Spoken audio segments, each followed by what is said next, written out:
at one point, Stu comes up to me like the morning of the event or like a day before the event. He's like, you know what, Nick? I was looking over your list and I didn't want to say anything, but did you know at this event you're the only player that's taken missile launcher and magna rail in your warriors? Everybody else took the. Is like, is it just because you don't have the rotary cannons models? Like, no. Like, I want big shots. Big shots, He's man. like, oh god.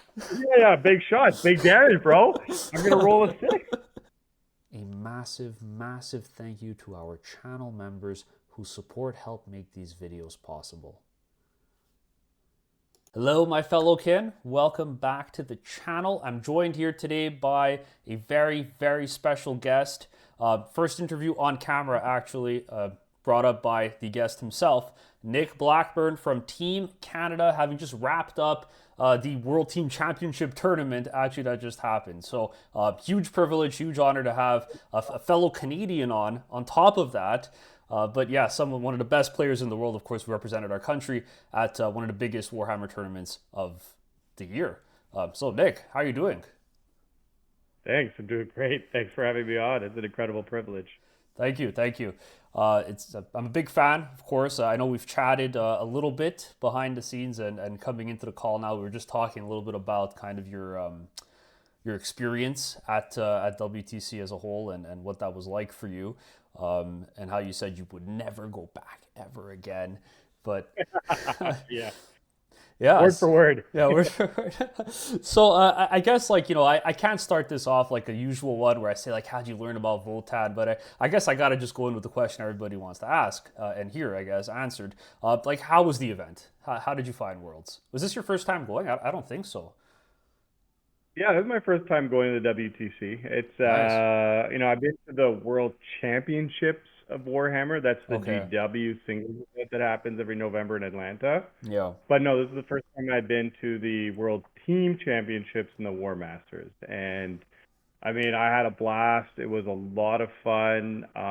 There's a number of people that I talked to on various Discords, European, or from the UK or wherever else, and it's kind of the US even, and it's kind of this unique time that you get to see them say hi and chat, for whatever Yeah. time you have to do that. So yeah, it was an incredible, incredible experience. I feel quite privileged that I was, selected to go and play, and I'm incredibly proud of the team for like how we did. So that was great. Yeah, myself, my friends, we're all rooting for you guys. Of course, no biases to the other channel viewers, but you got to represent the home team, of course. So it's really cool. It was really nice to see you guys perform so well as well. I think you took eighth place out of the whole event for teams. That's amazing, a wonderful placing. Um, Absolutely something to be proud about. So now I guess we'll talk. If this was your first time at Worlds, but you mentioned being at a lot of other events, you told me a little bit about this before we went live, but what was kind of like your foray like into the competitive scene of 40K? You've been playing for a while. Did you always want to come into the game to play competitively? Was this kind of just like a hobby and then it grew from there? What was that like for you starting out?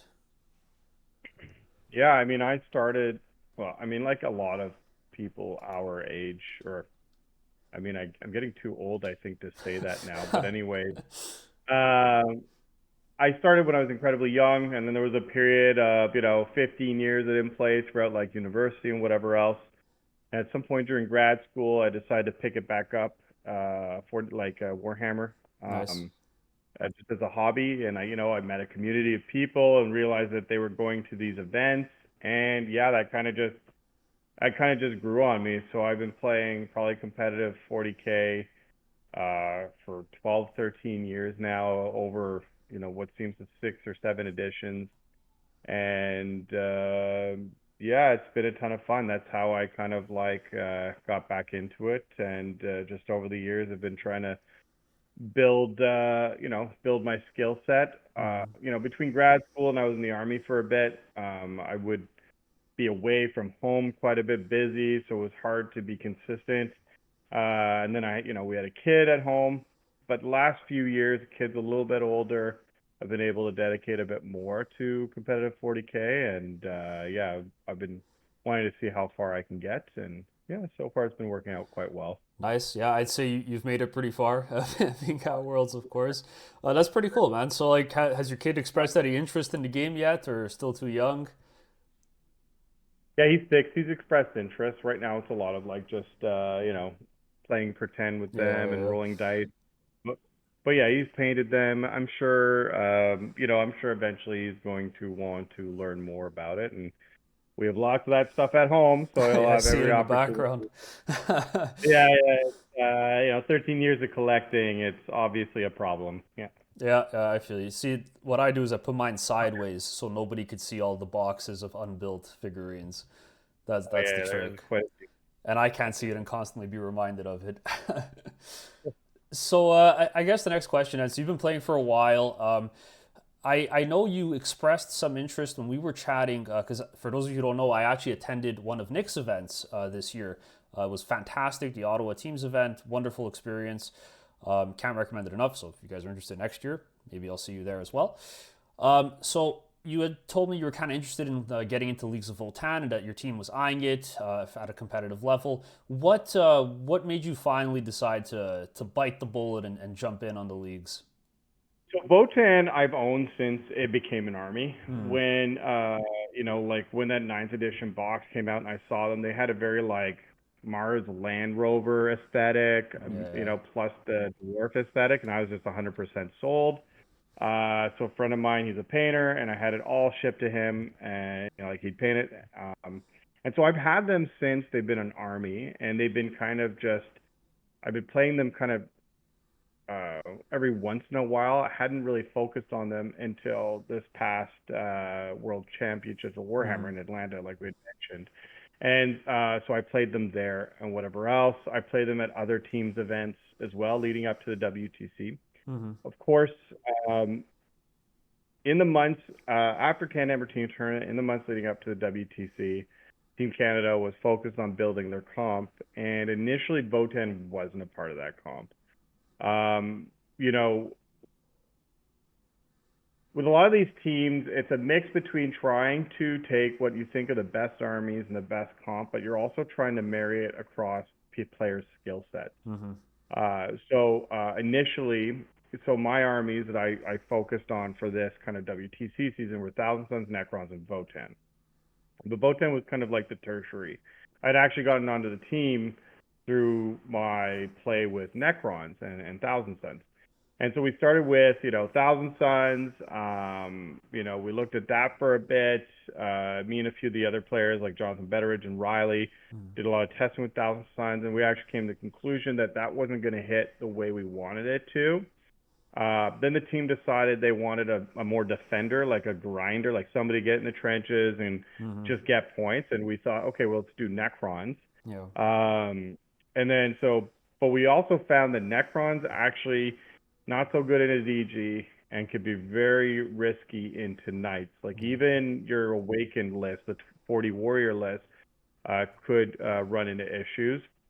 And that wasn't really a list that I was super, repped with. So I didn't want to bring like Awakened Warriors to the event because like you're talking, I played 13 games because I played the War Master as well, Hmm. and these are long rounds. Like that type of list is one where you can like you make mistakes and it just falls apart. Yeah. Anyways, so I was playing Necrons for a while, and then we had a practice weekend, and that weekend was about a week or so, week and a half before the list lock, and it did not go well for me. Like my Star Share, whatever it's called, list Yeah. was getting clapped by Knights and Death Guard, and we needed another solution. And then I was like, well, have we not considered Votan?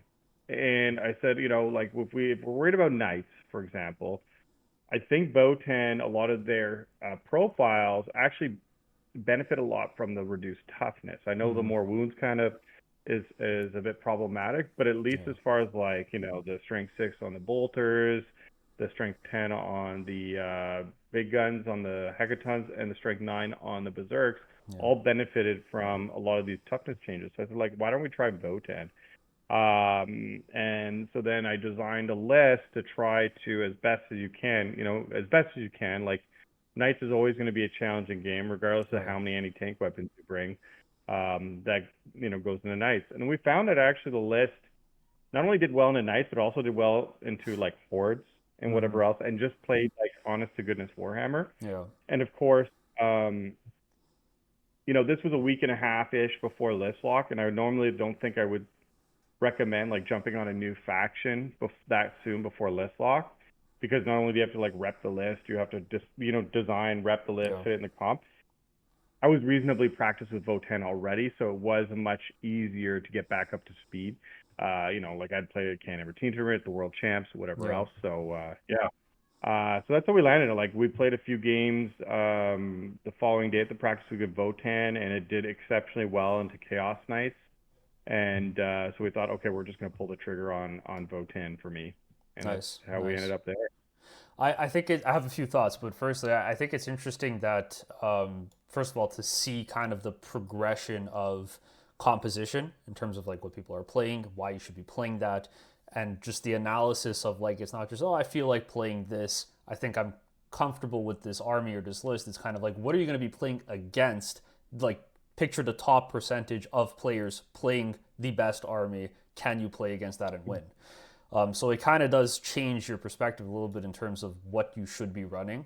Like you mentioned, like being well practiced is super important. I also think it's funny that you play Necrons. I didn't know you played Necrons, and that's another army I was considering picking up and starting before they announced all the Wave 2 stuff. So maybe, I feel like there is something there with like the control play style that Votann offers. Like you're just playing primary very well and like playing Warhammer very well, and controlling the board. So maybe there is a draw there between the armies, a parallel. But yeah, I think that's really interesting. And I think what's cool about Votann, especially, is like you mentioned, right? Like they're very good into these stat check armies because of the profiles, like the six. When you're strength 6 against toughness 11 +1 to wound twin linked, suddenly becomes a lot more consistent, the output. Yeah, So I 100%. think they have a lot of play into stat check armies, well, at the time anyway. But more importantly, Yeah. like you mentioned, they play 40k very, very well. And if you are competent and comfortable playing 40k, the army doesn't have like too many tricks that you need to kind of like memorize or like combos that you need to pay attention to as you're putting it on the table. So if you could just hone in on playing a good game, the army excels at that. Which is interesting because I know some people say Votann is a very easy army to play. I don't think it is. I think if you are good at the fundamentals of the game, it gets a lot easier to play with Votann because they facilitate them. But anyway, different discussion. But yeah, I think I that's really 100% cool. agree. Yeah. 100% agree there, actually. Votann, like you said, there's two sides to this tricks coin, right? Having tricks is great and can help you dig out of holes, but it also means you can sort of lose fundamentals. Mm-hmm. And like you said, I think Votann is a very fundamentals army. Movement, the primary game, allocating resources, the risk management. I think Votann is that type of army. Mm-hmm. And of course, if you don't have those good fundamentals, and we can talk about that later with some of the games I dropped, it can go really poorly because you don't have the tricks to dig out. So if you made a mistake, you are going to feel it with Yeah. Votann. So like, I mean, Votann's changing, right? But if we were in a world where Index Votann still existed, if we had, like, say, another 6 months with the current state, like Index Votann, and somebody was new and wanted to learn fundamentals, I'd like, Votann's a Yeah. perfect army to pick up and learn fundamentals. And I always find when I play Votann, say I play Votann for an extended period, and then I go back to another Trixie army, like, I don't know, Necrons or Thousand Sons, I find I'm immediately better at playing those armies Mm. just because I've been forced to go back to fundamentals and not Yeah. relying on, like, for example, Thousand Suns instant infinite damage, right? Like, Yeah, the delete you know, button. uh, the delete button, right? So no, I thought Votann was an incredible army, and like you said, it was hard to stat check it. So there was always a game to be played. Mm-hmm. I mean, but of course the wheels can fall off the bus. Like For if you sure. want to go into games, we can talk about Yeah. that. Yeah, it was, I think, a great army. It was a great call. Interestingly, though, Votann had a 31% win rate at the WTC. Oh. So so either that signifies that it was either not a good call, or it speaks to the conversation we're having now, where it takes a certain level of practice and fundamentals to get what you Yeah. want out of that. It's maybe not necessarily something you pick up and then can just make, run with it. Yeah. I don't know. I don't know what the I, answer I is, think that's but interesting. I didn't look at the actual win rate percentages post the event, but that is interesting to hear considering when I was doing like a live stream coverage of some of the lists and we were kind of looking through everything that was posted, there were a lot of just like copy paste Tim Schneider lists that we're seeing like just direct 100% copy paste, and potentially yeah, maybe that's correlated with it. Maybe it's that idea that this works. I think I get it. Let's put it on the table. But like you were mentioning, like fundamentals are key to making that. You need to understand why those pieces are there and what they do to play it well. Like 100%. I was running it for a while and I struggled to get the results Tim was getting with it because I just didn't. I wasn't manipulating the fundamentals the way the list wanted to, so I had to make some tweaks to it. But I think it's really interesting. I think it's a great army, or was at least in the context of Index. We don't know yet, but I'm curious to hear your thoughts towards the end of the video on that because I have some for the new rules that were released. Okay, so Sure. I guess like since this was like a teams event, you kind of brushed upon this a little bit. Like Votann's role was really the defender. I think from a maybe for people who aren't familiar with how teams work, just very quick, the idea is that you go there with a team of people, you're all playing a unique army, and you get pairings that you somewhat have agency over. Like you try to control for which matchups are happening, usually using something that is referred to as a matrix. Now, my question, I guess, for you, Nick, is I know that you wanted Votann as a defender role. Was your team specifically looking to have you into certain matchups?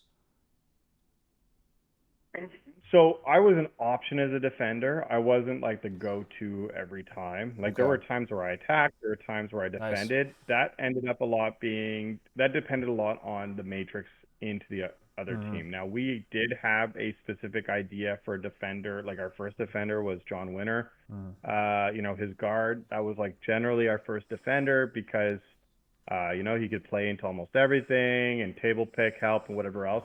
Me, it depended a lot on their matrix. However, the reason we took Votann was because of the knights.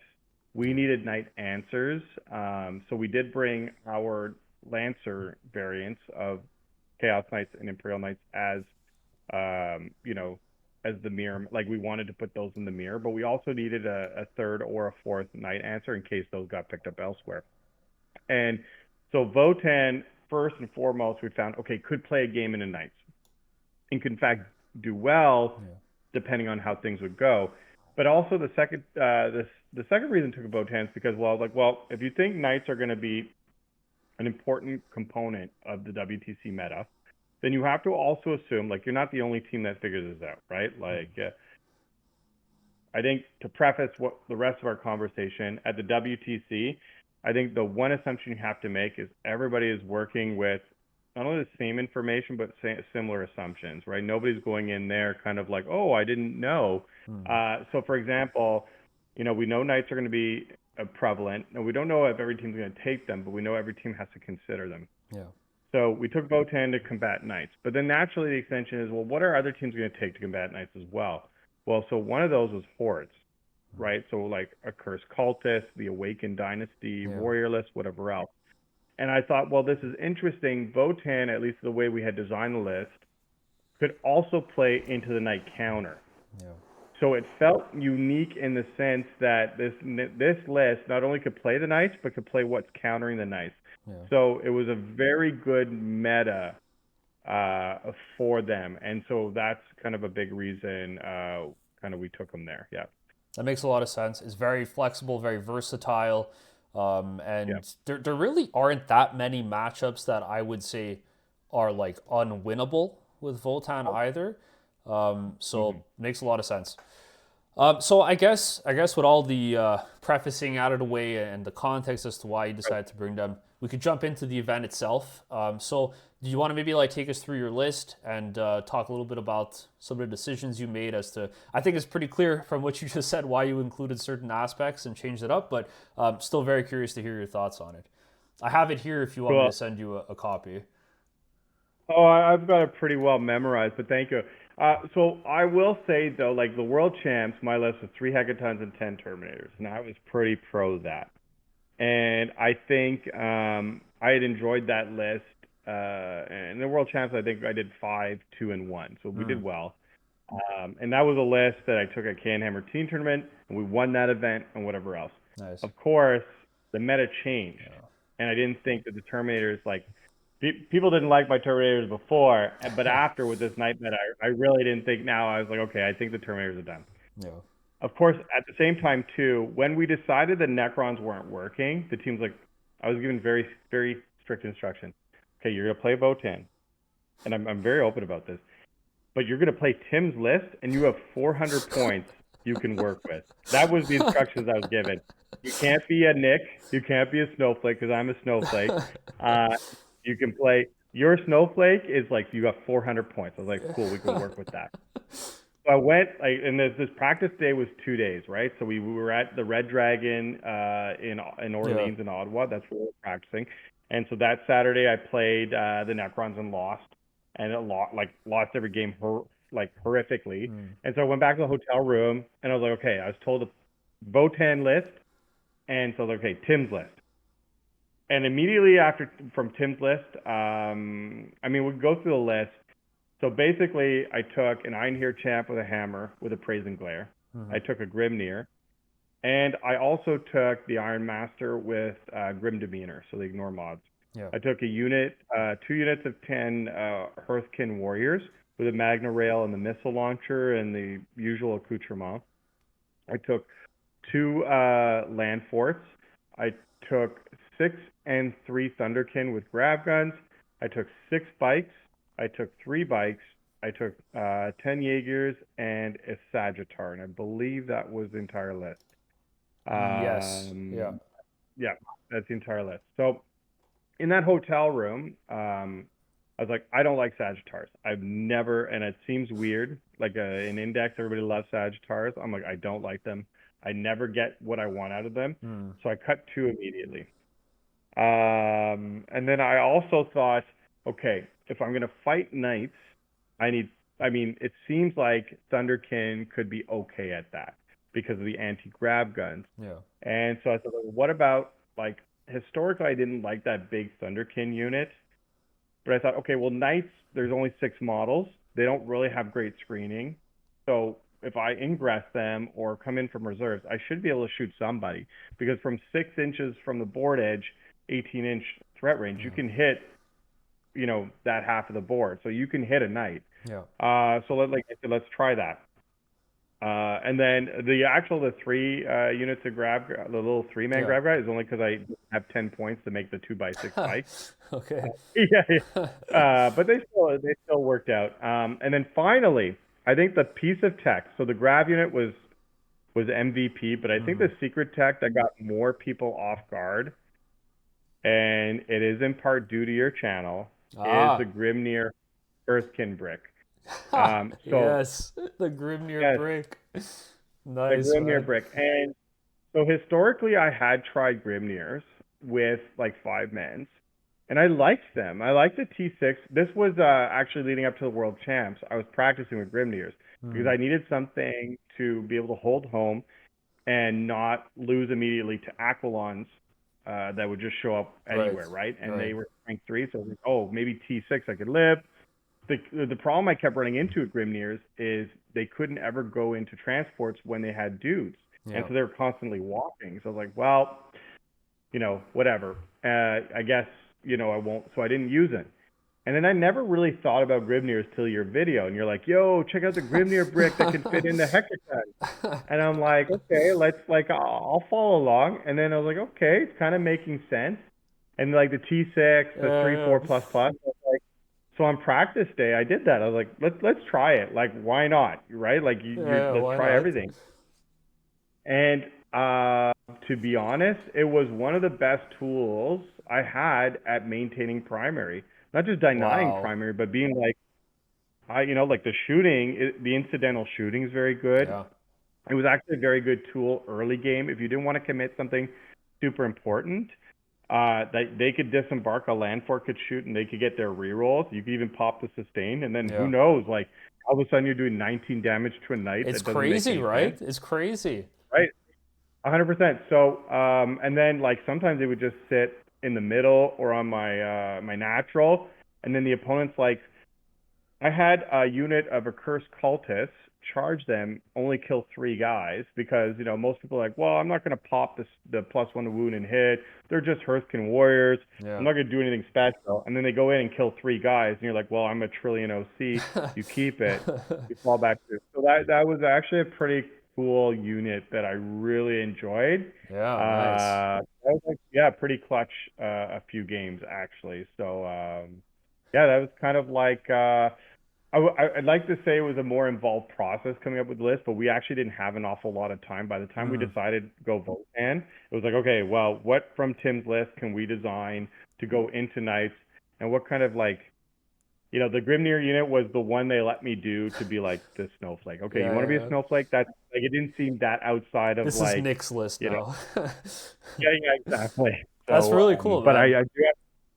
I do have to give you credit because you're like your video is like, oh yeah, I guess I should consider this again because they can actually go in the land forts now. Wow, I am And flattered. I'm I very think you're flattered. right. I think you're right. You're right. It was a good unit. I was very happy. My biggest, I mean, we'll talk about it later. I Yeah, think yeah, one of my biggest sads about the new kind of index is I won't have more time with that unit. yeah.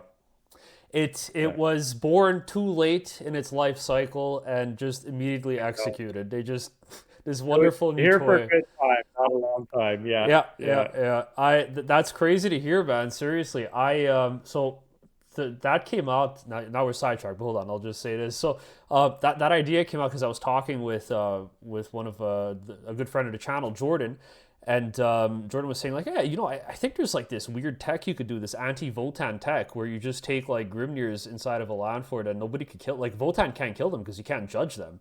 It's like, yeah, you're right. It's like, but I actually think nobody could kill them. And then we like ran the math, and it's like it takes a lot to put these guys down. Like with AOC, and they got the invul, and then they got like 3 invuls, and then the feel no pain, and then like the damage 100%. because of the D3 sustained. It's pretty nuts. And like you said, for like an early trading piece, I'm so sad. I only got to play 3 games with it over the weekend when when I first made the video. They were like super for fun games, and then I never got to play again with it, and it's gone, and I never will. Breaks my heart.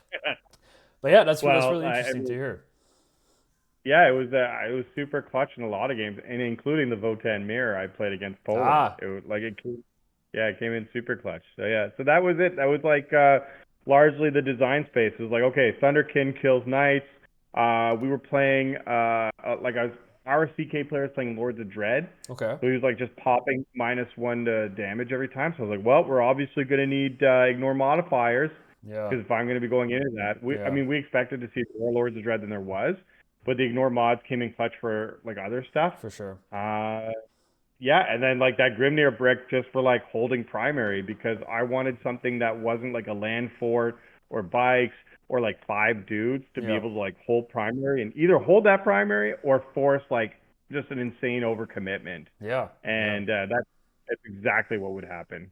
That's crazy, man. Wow. I cannot believe the Grimnir Brick influenced WTC. That's crazy. And I Yeah, believe you it came was, second place, right, for best in faction for Votann as well, which is pretty incredible. So big congratulations to that, the little Grimnir who could. yeah, he did So his best. he did his best for whatever time he had. Oh, I didn't see you there, lad. If you're a hard-working dwarf like me, then you're probably always on the lookout for a really good Warhammer miniature deal. That's why I'm thrilled to announce the sponsor of today's video, Secondhand Geek. Secondhand Geek is a US-based second-hand miniature marketplace operating predominantly between the US and Canada.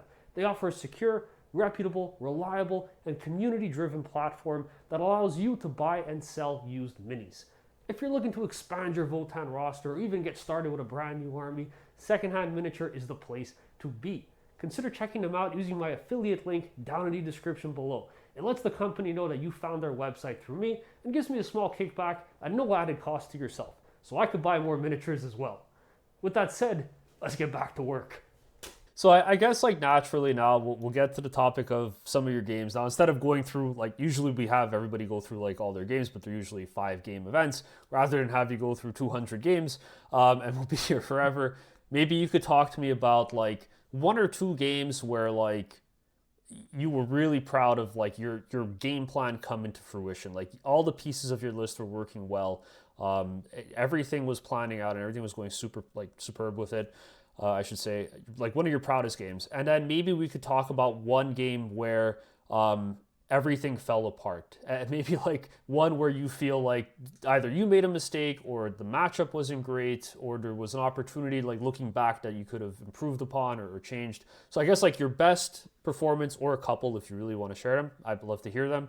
And then like maybe your worst one with like lessons learned. Yeah, of course. Well, I think so. The first game that comes to mind for like best performance, and I don't know if this is really not like I don't want to give it like this wasn't a skill thing. It's just things worked out. Yeah. Was the Chaos Knight game into Austria. Now that was a tense round. Like that was the one you guys could follow on War Games Live. Mm-hmm. And I think if you were following it, you noticed like early in the round, Canada copped like a 2 against their Space Wolves and like a 6 against their Death. Like we had taken some big losses early. Mm-hmm. And so like for the viewers' perspective and like on the ground perspective, it was like looking a little rough at first. Yeah. And this is like we're playing Austria as a seed 1. And of course, I'm playing in a CK. And those games can go like anyway, right? Nights can be Yeah. nights. Anyways, but I was on a table I wanted, so I was like, okay. And so my strategy was, I forget what the table was, but either way, it was what the table's called. Either way, I had a big ruin that like almost in the center, and so like, okay, I'm gonna put the Thunderkin behind that. Turn 1, they're gonna go behind it, an inch from the wall, and then turn 2 or 3, they can come out and see most of the board. They'll be able to get a target. Nice. There was also a ruin that was not far from my home objective. That wasn't far from their ruin on their natural. I was like, perfect. So that's where the berserkers are going to train through the land fort and just attack their natural. Nice. So they're going to have to put knights on there eventually, and that's where berserks can just like keep being fed through there. And then the rest is kind of like, well, let's just see. The Grimnir brick in the land fort. I remember you asked this before when you were reviewing the list. You'd noticed when you guys were reviewing the list for WTC, you'd noticed like, okay, he's got 2x10 berserks and he's got a Grimnir unit, but he's only got 2 land forts. Yes. And Yeah. you're like, oh, I'm wondering if he's like feeding, like if he's just having people walk and then feeding through, and that's exactly what I was doing. Generally, we'd start a land fort with a Grimnir unit and then a land fort with berserks, and the other berserks would be like nearby one of the land forts. They'd mode launch, and as soon as somebody disembarked, they'd run into the other land fort for later. Nice. Nice. So my land fort with the Grimnir brick was stage center, just to be able to react and whatever else. And so, anyways, early part of the game, I go first. I don't generally like that. I go first, and I'm able to position like the Sagittar and the warriors on his natural. Now the ruin was open facing me, so he would either have to break the midline to be able to see in or come like across it. Okay. And knowing that their knights are like OC10, I disembarked and put the Sagittar there, so I had OC13. So he either had to have 2 knights go sit on that, or he'd have to actually come and kill them and like expose the knight. So that happened. One crucial thing happened. He put an Atropos. He had to walk over his home ruin to like get that to get onto that objective and to start denying me. But he actually rolled a 1 in battle shock the Atropos, which was pretty clutch. Yeah. And then he put the other knight on the other side. Or no, he didn't, because he's like, I can't deny it anyways. But then he moved his despoiler to shoot inside the ruin, which means the despoiler had to breach kind of that midline I'm talking about, which exposed it. Yeah. And so he killed the Sagittar and I think killed a few guys. I don't know if he denied me the primary because he didn't have enough guns pointing that way. But that was kind of the key point. Atropos exposed, but Battle Shock and Despoiler exposed to kill the Sagittarius. Now, of Okay. course, around this time, we're getting into my like turn two. The coaches, Chris, Dicky, Stu, Rebecca, are like they're hovering. They're like they smell blood in the water. They know we've taken some losses, and they're Yeah. looking to find points. And it was just a funny situation where Typhus, who was working with War Games Live, was there. My opponent's there. Stu's there. I'm there, and Stu's talking to me as I'm scoring. He's like, "Okay, I need you to, push for points. Yeah. Don't take too many risks, but get more points, but don't like lose." Blah, blah, blah. And I'm like, I look at my opponent Typhus, and I'm like, and I understand his Yeah. position, right? We need points, but it can't go worse than it's already been going. Like don't get a 4 because it's Yeah. really not going well now. And I look at Typhus and I look at my opponent. I was like, well, you heard it here, folks. Like we have no idea. And then Stu laughed. Like they all started laughing, and Stu's like, I'm never checking on you again.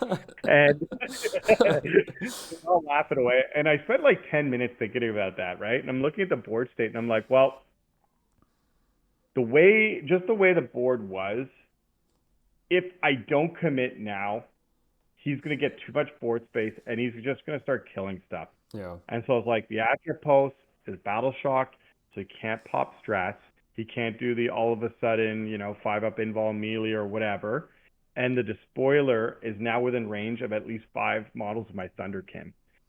So I was like, this is the time. If we're going to do it, now's now. So I literally, he went from don't overcommit to me putting like everything in front of that knight army and be like, let's send it. And so the Grimnir unit and the Landfort disembark, they're pointing at the Despoiler, the Thunderkin pointed at the Despoiler, the bikes, 6 bikes, 3 bikes, 3 Thunderkin. My God.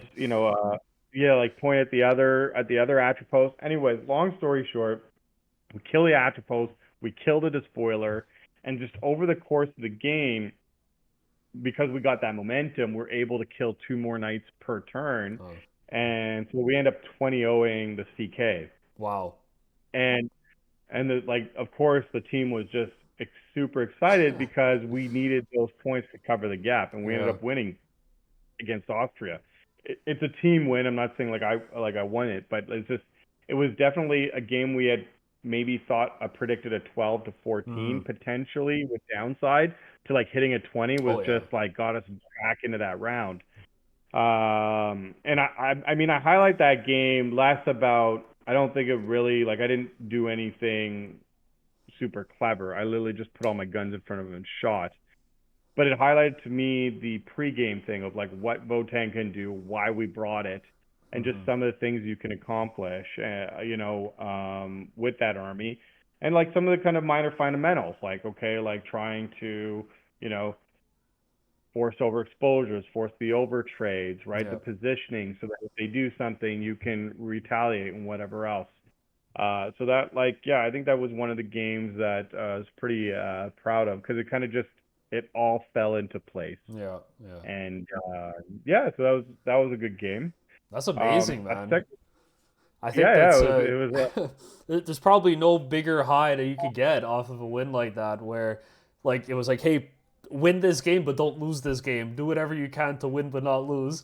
And you're like, okay. And then you saw it, you took it, and the payoff was you won the round. Like that's incredible. It's a huge accomplishment, a huge feeling of pride for sure. Amazing. And it shows that you really have an understanding. Yeah. The team started calling me the lizard because that lizard meme, lizard. Well, they just started calling me that because like I'd literally just be like, you know what? I'm gonna just shoot and see what happens, and they're just like Fire. incredibly stressed. Push. Yeah, exactly. I'm gonna just shoot and see what happens, and it worked out. No, it was an incredible feeling because that was into the seed 1 of our pod, and like there weren't a lot of people I think that were expecting us to make it out of the pod as the winner. So that was incredibly validating. It was incredibly fun. Austria was a terrific team to play against. My opponent was terrific. Yeah. So that was a great game. I can go over a game where the wheels fell off completely too. There's quite a few. Do you have a preference? Do you want to hear about the game versus GSC or Eldar?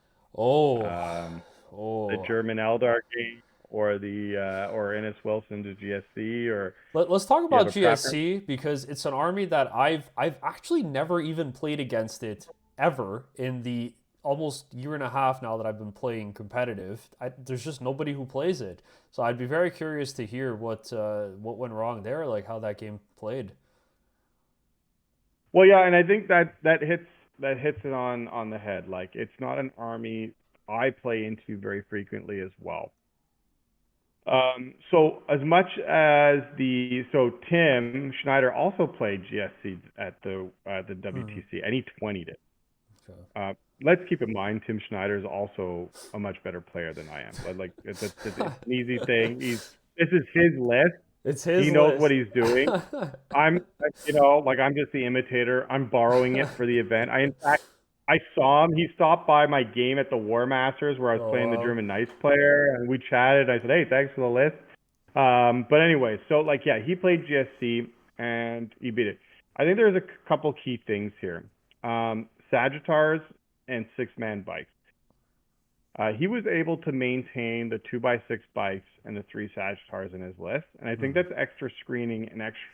Well, for one, the bikes have the mobility to like chase the GSC and the volume to kill Hmm. them, and two, the Sagittars are tough and they have the screening, and they force the GSC to expose the guns they don't want to expose for like little Sagittars and whatever Yeah. else. So this game, there's a couple things. We were looking into Scotland, if I believe that was the first round of that day. So the night before, we were talking about the rounds, and they were asking like, what is my prediction into GSC into Innis? I was like, well, GSC probably an orange. Into Innis on GSC, it's just a red. Yeah. And to me, I predict based on what I can do with the army I'm playing, not what the army can do. So it Fair. doesn't much matter for me if you tell me like if I'm playing, I don't know, Thousand Suns, and you say Thousand Suns is a blue into this, whatever army. But if I can't do that, there's no real sense in me saying I can predict that. No, I'll It's a tell good you way of what I looking will at it. get. Yeah. Yeah, so I said versus Ennis, I said he played, I think, Votann a few times during War Masters.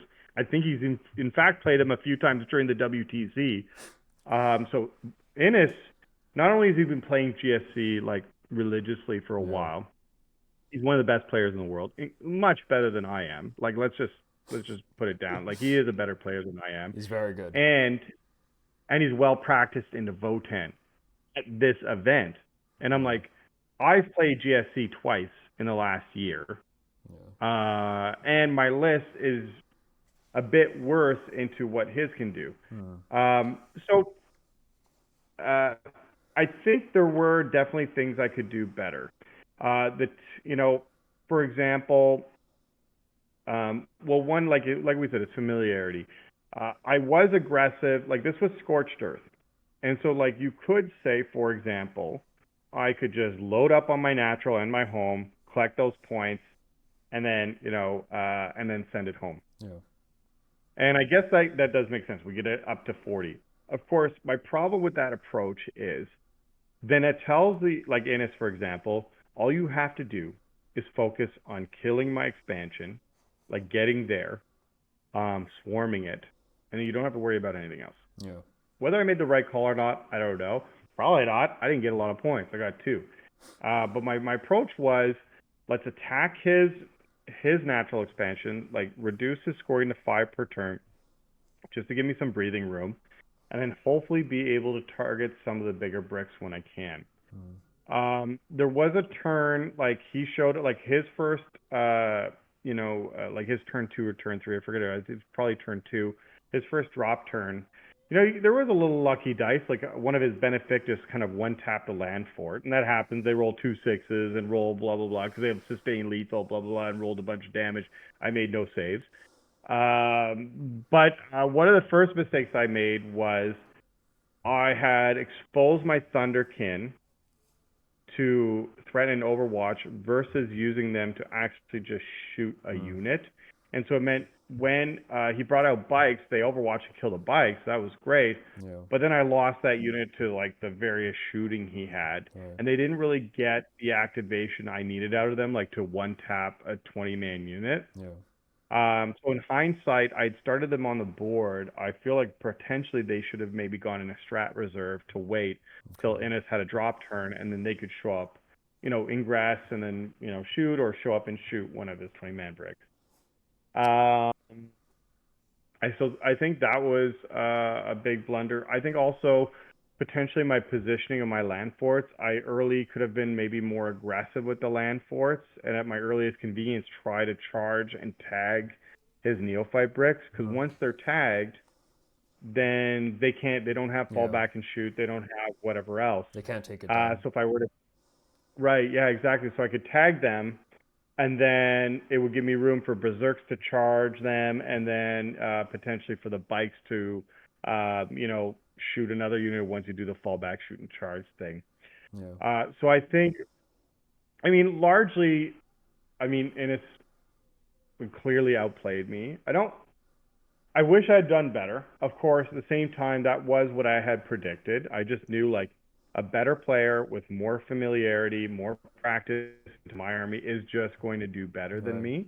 And I just didn't have those kind of MSC trade tools that would help kind of like mitigate some of the things we ran into. So like yeah, that was kind of one of the blunders. And I think it just highlights practice and highlights how sometimes these more niche armies do have value in these Yeah. types of events. Like, for example, we took Dark Eldar on our comp with obviously Skari. And people's lack of familiarity playing in a Dark Eldar probably plays a bit of a role For into sure. the success of that army. Not to take anything away from Innis or Ridvan. Oh, of They're course not. incredible players, the best in the world, but there is a little bit For sure. of that, right? So whereas at that point at the event, I don't think Knight players were surprising anybody. Everybody had like repped into Knights Yeah. quite a bit. Yeah. Okay, I think that makes a lot of Yeah. sense. It's an insightful look at what went wrong, and it's very clear that you identified what it was. Right, lack of familiarity was the number one thing. I think everybody here has played a matchup, a detachment, an army that they've never played before at an event, and it's kind of just like it feels like going into it, you're kind of just testing the waters. Unfortunately, it's a tournament, right? So the results are what the results are, and you're trying to like testing out and see what the right play would be. Like like you said with the land force, like should I have been more aggressive? Like let me try not being aggressive with this. Let me try putting the Thunderkin on the board versus in reserves. But yeah, I think it's just tough when you're unfamiliar with the army to know like what the right thing to do is, for sure. Especially with an army like GSC. Like if you're talking like a generic Space Marine army where it's like their detachment is shoot more or fight more, Yeah. you're like, okay, logically you can follow that, Yeah. right? For example, Space. I still don't know. I have no idea what Beast Slayer does. But to me, it's kind of inconsequential. It's like, okay, they still have the same similar tools, and whether it kills this a bit better or this a bit Yeah. worse or whatever else, it's still the fundamentally your target priority stays the same. They're still gonna have a very similar play pattern. But when you're looking at like something like GSC, where things in the board state can change, like you roll a poor activation into a neophyte unit, then it goes into the sky, it regenerates in the sky and shows up at 6 inches later. Or like similarly, you try to chip a unit, they turn into 3 models. Now they're somewhere they shouldn't be because Yeah. they're only 3 models and you hadn't screened 3 models. There's all kinds of little bits and bobs that you can run into Yeah. for an army that, like GSC, these tricksy armies, if you're not familiar. And similar, like Eldar is another Yeah. high risk one. And lo and behold, that was another game I dropped versus Germany and their Yeah. aspect host. So. If you want to talk about the Eldar one, I'm very down to hear it. I do have a curveball question for you. So I guess my question Sure. would be, like, let's say you are facing one of these armies, like, and I think a good way to say it in agreement with you is kind of like one that's more board state oriented versus like just math. Like like oh this thing kills better, this thing's more durable. You could do the math and still play the same game, but something that's more board state oriented, somebody gets paired into this at a table, like what would you recommend they try to do? Like it could be an intimidating process. Like what should they try to aim for? What should they try and do if it's they're not familiar with the opponent's army? Yeah, I think if it's an army, Uh, like you said, that like affects board state so much that you're not sure like the consequences of your actions. Like, is there just very generally like something they could do to try to get a better game? I know like when I play at teams events and I'm against something that I never played against before, or I'm not sure how it works. I like my thought process is aim for the draw as much as possible. Like forget pushing. Like if there's an opportunity, sure I'll try for it. But like for me, it's like just aim for yeah, like the 10-10 or even the 9-8, right? Or the 9-8, the 9-11 or yeah. like the 8-12. I think that's something I could do better. I think that's a very good approach. Is probably like, oh, I'm unfamiliar with like in a team event, Mm. like in a single, like you got to go Yeah, for it, you just full otherwise you send. lose, and Yeah. it doesn't matter.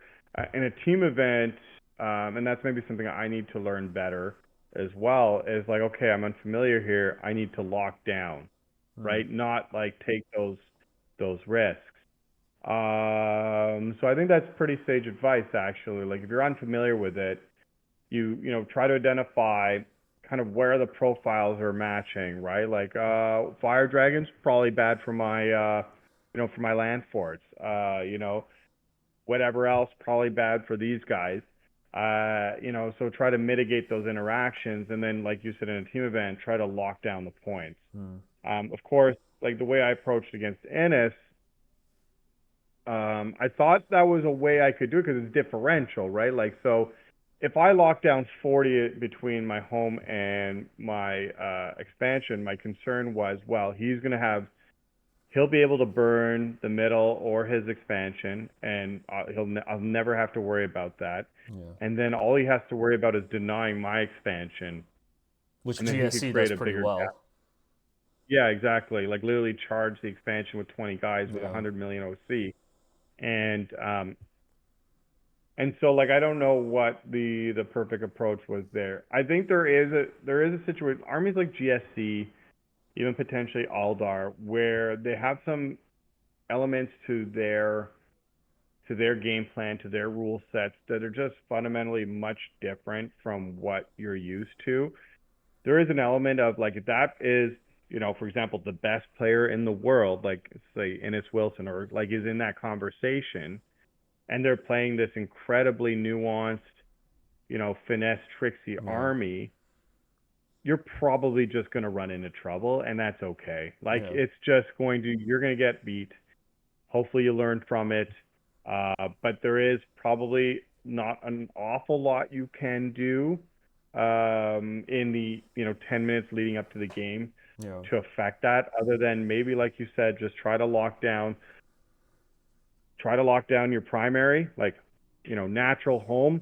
Try to get some secondaries and hope, just race to 51. So to mitigate Yeah. 51 being the point at which you're no longer getting zero in the differential. Yeah.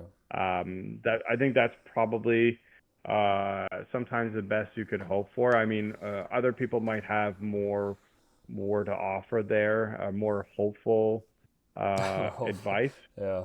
No, I think But for that's me, that's it's sound like, advice. yeah, I just I maybe it's part of my realism that or pragmatism that I just don't expect with an army that I've adjusted to play into another archetype. I'm not going to expect to go beat Ennis Wilson, who's Yeah. a much better player than I am, playing an army he's very familiar with, army I'm not familiar with, and where he's familiar into playing against me. Yeah. So yeah, if it's It, something like that, yeah. like you said, try to lock it down and hope for the best I sometimes. mean, like you said too, right? It aligned with what you had on the Matrix, so there wasn't really a surprise in terms of the outcome. And I think you touched on Yeah, something that was really important too, was the mental state. Like, don't beat yourself up after you lose a game like that. I went to, again, sidetracking, but my first team event I ever went to, the first game I played on the team, I was against CSM Bile when it just came out. Never played against Bile before. I got 20 old. And it was my first game at the event, first game ever at like a team event with the team. And I was so discouraged and disappointed in myself. And I remember my teammate came over, great player, great guy. And he's like, "Did you ever play against this army before?" I was like, "No, never." And he's like, "Do you understand what to do now?" I was like, "A little bit better, yeah." He's like, "Then don't feel bad."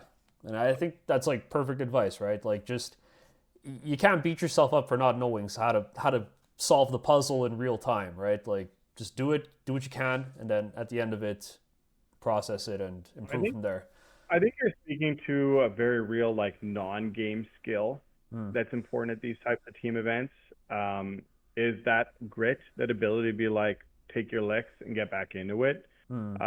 Because it is easy to kind of like feel sorry for yourself and like get stuck in that hole and let it impact you the rest of Yeah. the event, right? If that impacts and you do poor the rest of the event, you're just that mistake is now cascading throughout the event. Yeah. And one thing I'll say about Team Canada this year, I haven't played with Team Canada before, but I know this year it was just an incredibly supportive team. Like we just had tremendous fun. The vibes were on Nice. point. And I remember after Innis's game, and it might not be specifically Innis's game, but I think it was. Riven came up to me. He's like, "Hey man, how'd it go?" I was like, "Ah, not so well." He's like, "Yeah, it's all right. You know, you feel sorry for yourself for 2 minutes, but we gotta get back into it." And he gave me the Yeah. tap on the shoulder. I'm like, "Yeah." Yeah. I'm like, "You're right." And it was just like cool. Gave me a hug, and then we went back into it. And the Nice. next round, we crushed it. So I was Nice. like, Nice. yeah, it was pretty. It was Yeah. the vibes were on. But like you said, I think you're right. It's you really gotta. You're gonna drop games sometimes, and that's okay. You just gotta get back at it. Yeah. Yeah. I 100% agree. It's good to hear that Team Canada is number one for supporting. Let's go.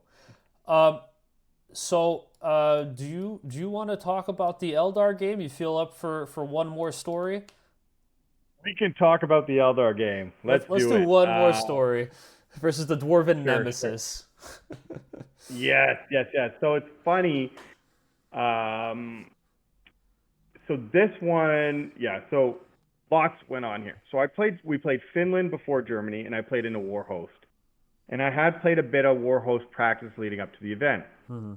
And now the difference here, this was on map 4-5, Okay. um, which has like the Thunderdome center ruins, which I think is pretty good for me Yeah. because I can stage berserks, we can mole launcher. Yeah. It's easier to secure my natural, and then a land fort with friends can just go down the edge of the table and go attack their natural. His list also had it had two waves. The Finnish guy had two wave serpents, some dark reapers, blah blah blah. It didn't have hawks. Okay. Anyways, that game went incredibly well. We got a 14 out of that one. Um, and so that informed a lot of our prediction going into Germany. Okay. Now, this is where nuance matters.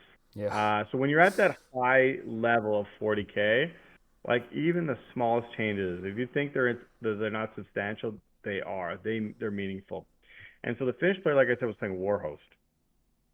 The German player, who also got like I think seventh at War Masters, was playing Aspect Host.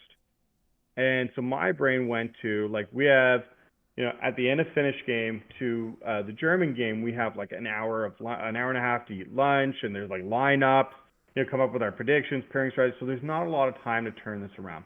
Mm. And so like I was like, okay, I'm a yellow into Eldar. Like it went well with the war host, but I Yeah. want to give a lot of room because like the Germans mean business. Everybody there means business, but the Germans like they're incredibly good. Yeah. And so he was playing Aspect Host with 30 Hawks. And I just did not appreciate what the Hawks were going to do Mm. to the game state. Moreover, I did not appreciate that how it influenced the Aspect Host rerolls influenced the math quite a bit. Because in Warhost, like say for example, sweeping what are the girls? Howling Banshee? Yeah, Yeah. Howling Banshees. When they attack berserks, they hit on twos, but if they drop a few, they don't re-roll those. Yeah. And then they wound on threes, but if they drop a few, they don't roll those. But in Aspect Host, they do, which increases the efficiency actually quite a bit. Yeah. Which, when you're expecting like 5 Howling Banshees from Warhost attack your berserks, it's like, oh, I might lose 2 or 3. Mm. But versus Aspect Host, you could lose 4 to 6, which is a huge Yeah. difference. Anyways, so the first mistake against Aspect Host was not really appreciating the difference between, well, for one, yes, they have fewer tricks, but their raw output is just much better. So when like a land fort in cover with void armor can potentially scam a fire dragon activation against Aspect Host, that's a lot less likely because of Yeah. the sustain, the rerolls, blah blah blah blah. So, anyways, that was the first mistake. Second mistake was when I went down and I was playing into Eldar, I got table picked. And I should have picked the same table I played in a war host. I chose a different table where all the objectives were out in the open. And my first impression was, okay, well, then they won't be able to stand on objectives without getting shot, which should advantage me. Yeah. Part of that table pick was also it left the other tables open because it meant it more or less decided the next three table picks for our players. So I thought, okay, if I take this, these tables are better for our guys. Sure. So I don't know if that was the right approach. Maybe I should have just taken a table that I knew was better for me. So there's, I think, it's fatigue. There's a lot of different things that go into like these rounds. This is like game 13 for me. Brutal.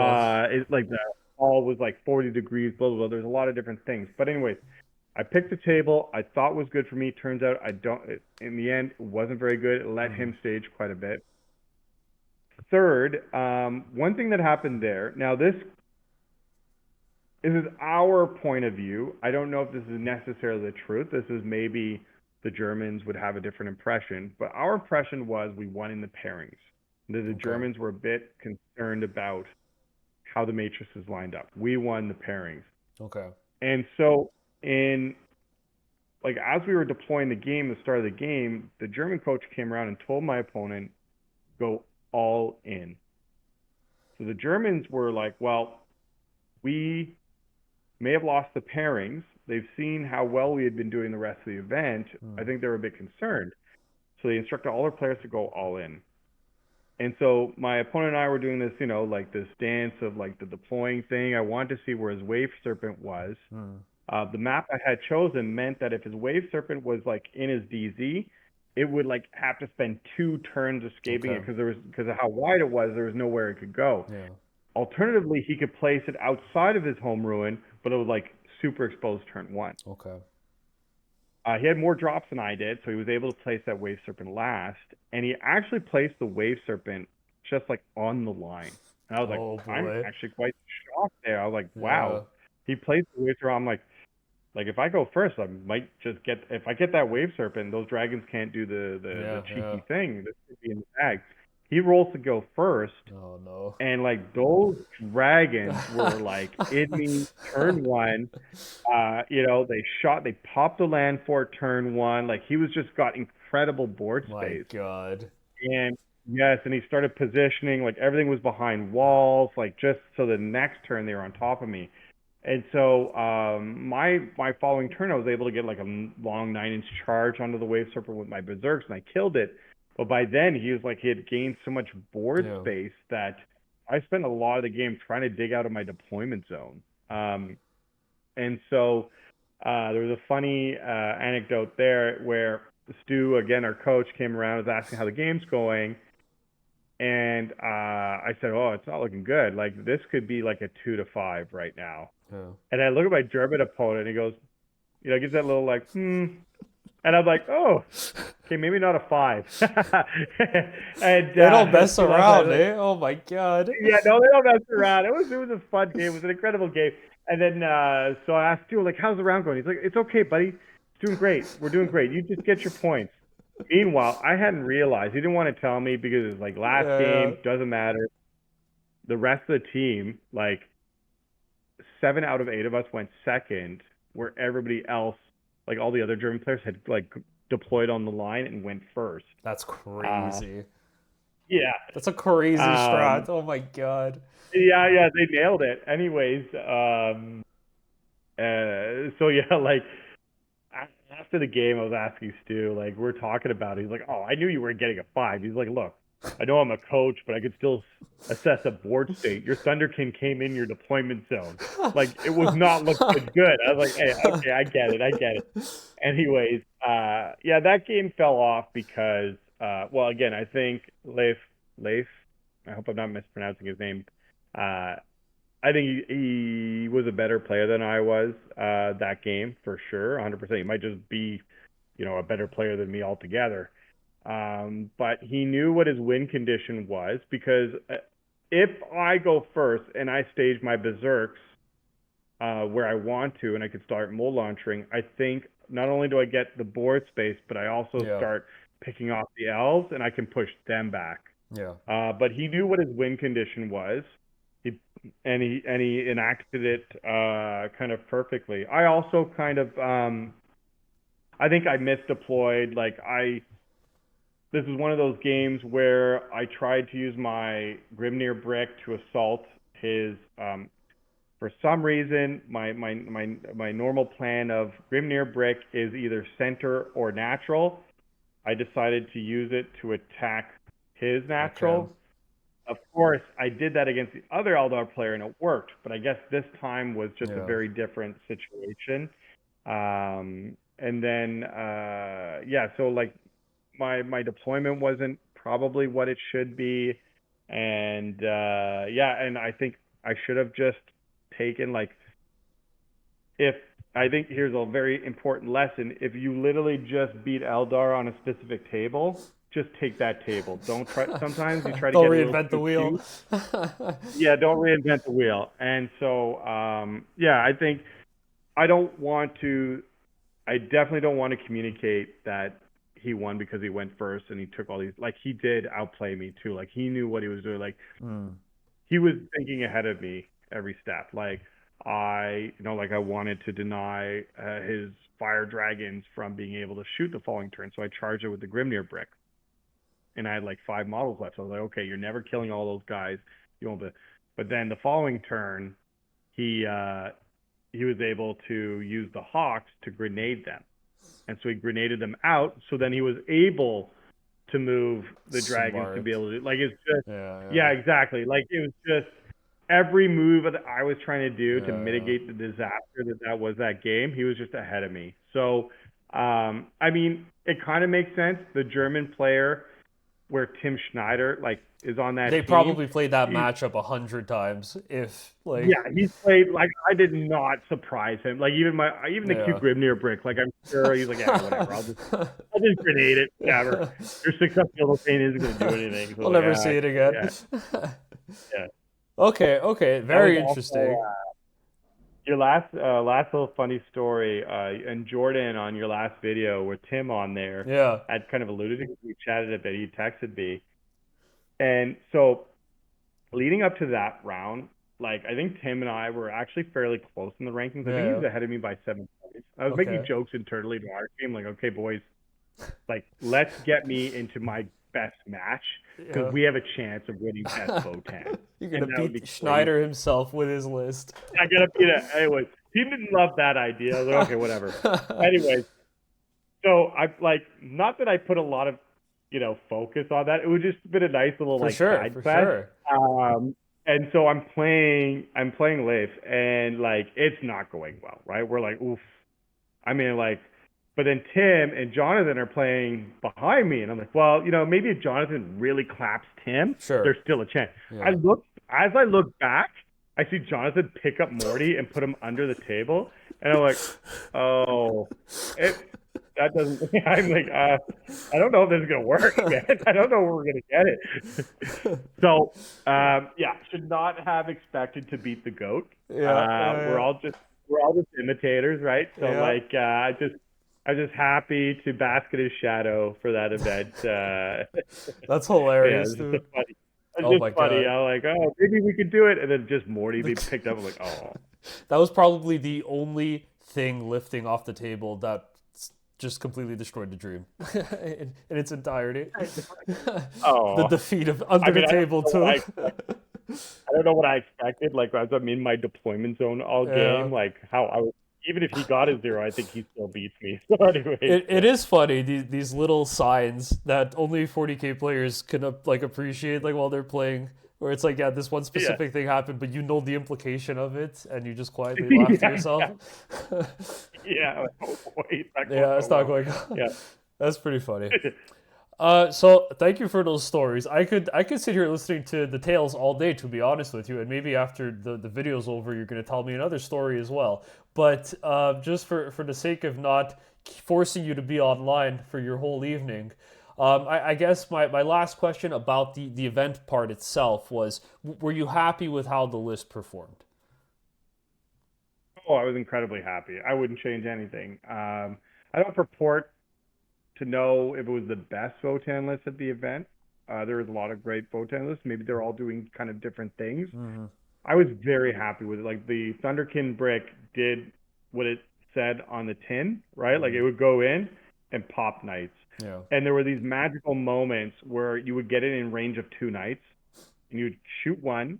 And then if it didn't die and it moved next turn, you Overwatch and killed it. Or Yeah. if it did die, then the other knight, if you did damage to it and it moved, you would Overwatch and kill it. It was Yeah. just that Thunderkin brick against some armies was just like the MVP. Nice. And then against other ones like in the Votann Mirror, the Grimnir brick was just the goat because it's just I was just charging everything with his Grimnir brick. It was on his natural like into the land fort into his Earthkin warriors. Just he had to Yeah. throw like berserks into Oh them my to start. Like it was God. just Oh my yeah, you had to God. get him out. It was just and then there's those times where you're just like you know, people would not expect the level of shooting. You're like, oh, you try to Yeah. communicate. Like, I'm not trying to watch on my opponents. I'm like, it's got this many shots. It's got a Magna Rail. It's got a missile launcher, and then some AP2 one-shot bolters. But like, I can pop the sustain strat on it. It can re-roll, but it's hard to really appreciate Yeah. until you start getting shot by it.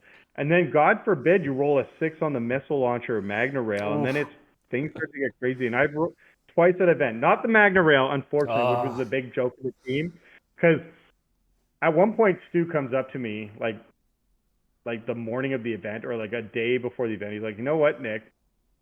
I was looking over your list and I didn't want to say anything, but did you know at this event you're the only player that's taken missile launcher and Magna Rail in your warriors? Everybody else took is it just because you don't have the rotary cannons model? I was like, no. Like I want big shots. Big shots, He's man. like, oh god. Yeah, big shots, big damage, bro. I'm gonna roll a 6. So every game you come and ask me, like, did you roll a 6 with the Magna Rail? I was like, no. I rolled a missile launcher a few times. So then but like getting the missile launcher, like like, oh, 3 missile launcher hits. Okay, 3 Yeah. wounds, you failed 2. Oh, take 8 damage. Like it's Dude, that Magna yeah. Rail on the Warrior, I remember when I started playing comp against my friend Sam. We just kept running games back, and he was playing Death Guard or Necrons at the start, then Death Guard. First game against Necrons, I shot it into his Doomsday arc. His like the tall ones in Canoptic Court. I forgot what they're called, like the War of the Worlds one. Doomstalkers. Yeah, the Doomstalkers. Yeah.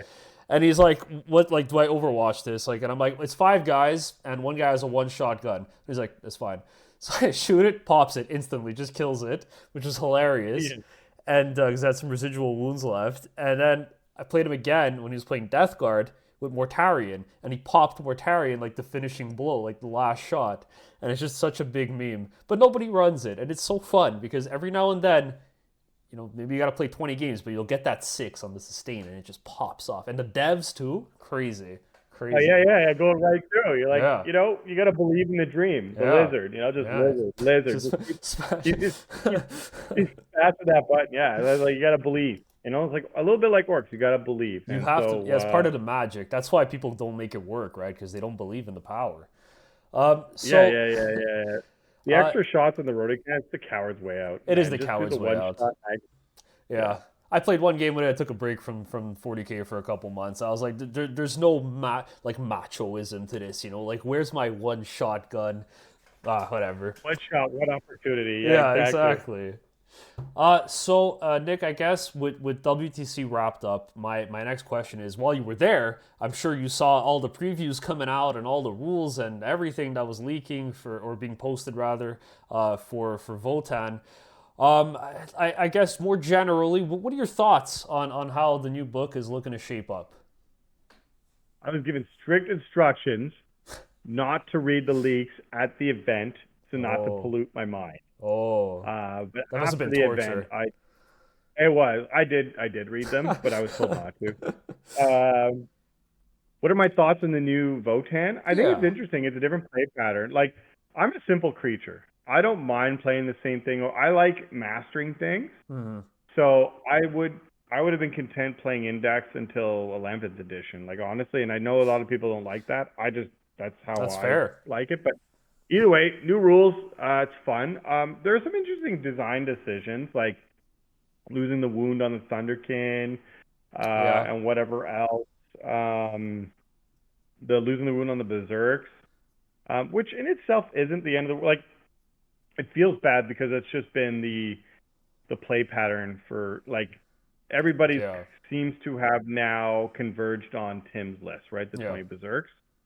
And so it feels bad because that's kind of what we're doing now. So now we have to like figure something else out. yeah, I find it really hard to say one way or another how a book's looking. I know a lot of people doom about it, but like the meta is going to be different. yeah, So that could change things. I think it offers a lot of different play opportunities, like a different MSU style if you want to try that. It still has some big damage activations. yeah. I think land forts got a little bit better. The reroll ones on them, I think, are going to be pretty It's very clutch. nice. I mean, the conversion beamer with the 4 shots lethal, and then you can pop the sus 2 on them. That can probably get pretty crazy. Yeah, It's unfortunate we lost like ignores cover a bit across the board, yeah. but you can still use it with Thunderkin.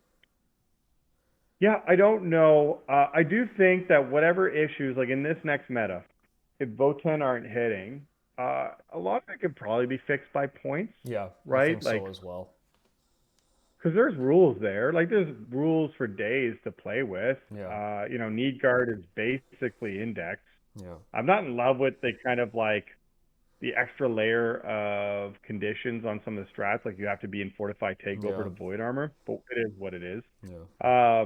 But I mean, there's different like I think if points go down a little bit or the meta changes, I think there's going to be a lot of opportunity to play the game with them.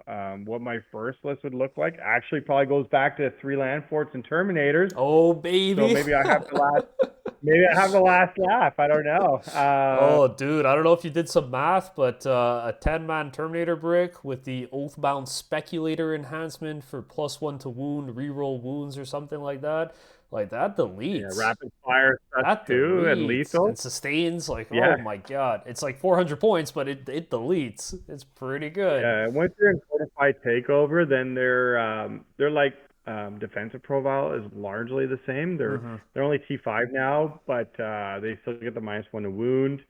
Um, yeah, I mean, yeah, I think they could go down in like they went down in points anyway, so that's okay. A bit more maybe. Um, yeah, I think they can go a little bit more for 2 wound terminators.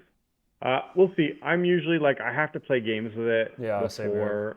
before I draw any conclusions. Um, I mean, there's still a lot of addition left. There's still some balance to come. Yeah. If you're worried, if you're concerned about them, I think just give it time. Things will come out. I mean, Tim Schneider's going to figure something out. We're going to, just WWTD. What would Tim They do, built the right? Like Berserker that's detachment just for him. Like, I mean, it's just yeah, they Tim's did. Yeah, like detachment. Tim did that. Yeah, exactly. There's some pretty good strats in that detachment as There well. really are. There really Um, are.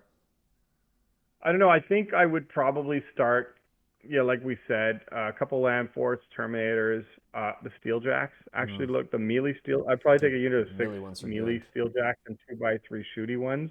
Okay. I think we might see a lot of like in the new meta, we'll probably see some MSU, especially Eldar. Yeah. So I think ingressing or coming from reserve shooty jacks will be good for like taking care of Hawks and Eldar Yeah. units. Nice. Um, I would say if you're like banking on that disembark strat from Brandfast, I wouldn't like It's a buy bit of a your weird whole one. collect. Yeah.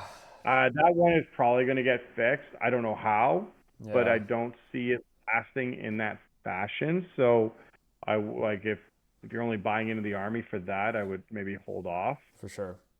But yeah, I don't know. I think there's play into the army. It's going to take time to figure it out. Yeah. Maybe even points reductions, but I I'm mean, we'll optimistic as see. well. I think it gives Yeah, us a new way to play the game. It still seems to right. reward playing the fundamentals well.